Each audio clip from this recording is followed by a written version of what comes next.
एक बार की बात है, एक राज्य था जिस पर एक अत्याचारी राजा शासन करता था।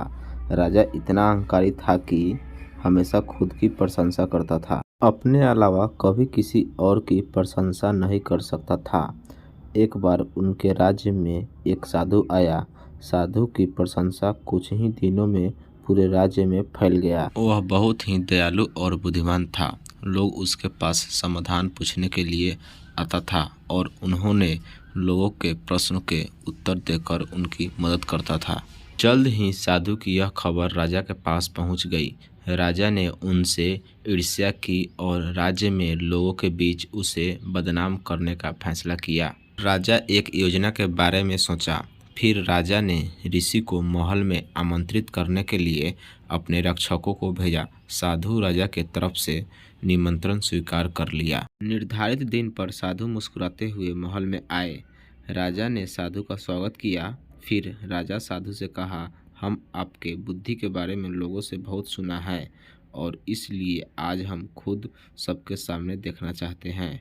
राजा ने कहा, मैं तुमसे कुछ सवाल पूछूंगा। जवाब में साधु मुस्कुराते हुए अपना सर हिलाया। राजा के हाथ में काले कपड़े का एक थैली था। फिर राजा साधु से सवाल किया, बताओ मेरे हाथ में क्या है। साधु ने उत्तर दिया, महाराज आप उस थैले के अंदर एक पक्षी को पकड़े हुए हैं। राजा थोड़ा हैरान हुआ, फिर भी शांति से जवाब दिया, हाँ तुम सही कह रहे हो।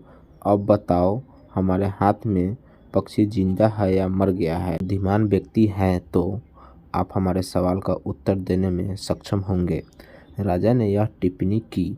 राजा अपने मन में एक योजना बनाई। अगर साधु कहता है कि पक्षी जीवित है तो वह पक्षी की गर्दन दबाकर उसे मार देंगे और सभी लोगों को यह एक मरा हुआ पक्षी दिखाएंगे। और यदि वह कहता है कि यह मरा हुआ है तो पक्षी को राजा जीवित रहने देगा और सभी को दिखाएगा कि यह जीवित है। राजा ने सोचा कि उसने चाहे जो भी उत्तर देगा राजा के लिए एक जीत की स्थिति होगा। साधु ने उत्तर दिया, ठीक है, यह आपके हाथ में है। आप खुद तय कर सकते हैं कि यह जीवित है या मृत। नैतिक शिक्षा। इसी तरह हम अपने जीवन को